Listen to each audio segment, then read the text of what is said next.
Welcome to update number 3 for the M1 Finance monthly dividends portfolio. If you guys caught yesterday's video, we talked about the market selling off, so I'm not going to touch on it too much, but as you can see, almost everything is down except for the Vanguard bond funds, which means they're doing their job. But yeah, pretty red overall. Not too worried about it. Obviously, this isn't even a major portfolio, only 186 bucks, but it is brand new. But yeah, no dividends yet. We'll be getting those probably in 1 or 2 weeks here, so I will update as those roll in. But as far as purchases, we had 10 buys this week, so if you want to look at those, you can pause the video. I can also leave a link to this pie in the description, so if you want to take a closer look at those, you can do that. Now, popping over to Simply Safe Dividends, our annual income is up to $11 for the year. Obviously, that's not a lot. Looking at the monthly breakdown, it's basically rounding it up, saying we have $1. I don't think it's even that yet, so it's just an estimate and they round it up. But more importantly, our dividend growth is up to 2.2%. If you're on Instagram, you know I shouted that out. That is what the target was 2%. I didn't think we'd hit it this quick, but we're already there, so that's a win for the portfolio already. Don't really need to focus on building that up, which is nice. Obviously, the Robinhood portfolio, that's like the #1 problem with that one, so cool to have it already fixed in this side project. Now, as you guys know, 35% is unrated in this portfolio for safety score.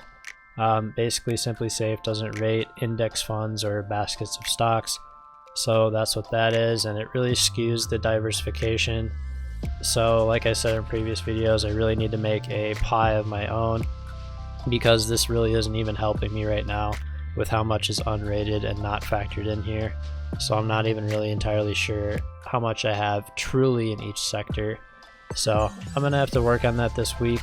My whole household's on quarantine, so I have plenty of time to do that and plenty of time to make videos. But as always, you guys can send me requests if there's something you want to know more about, and I can definitely make a video on it. But anyways, back to the portfolio. We didn't add any actual stocks to the portfolio this week. We were just basically buying into what we already had.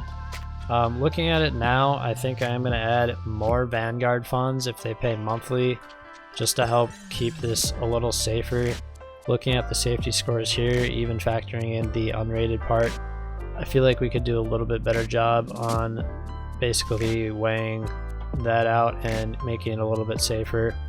Obviously I have to take a deeper look into diversification, but I think that's what I'm going to do, is add some more Vanguard funds.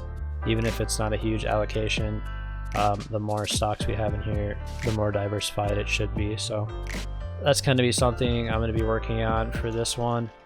But as far as the numbers, it looks pretty good so far, minus the obviously red gains, but we're not too worried about that right now. We're actually getting it at good pricing, which is good for a new portfolio. So overall, not too bad. But yeah, there's really not a whole lot to talk about this week for this portfolio.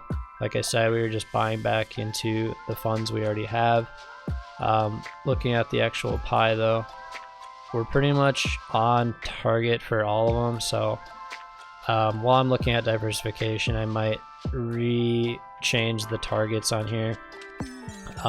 We'll see, but like I said in previous videos, SPHD did just do a dividend cut of about 1.3%, I think.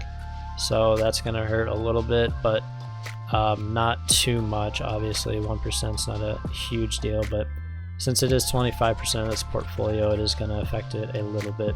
But that's all I got for today. If you guys have any questions, obviously let me know, and if you want to see how this portfolio does, make sure you are subbed to the channel.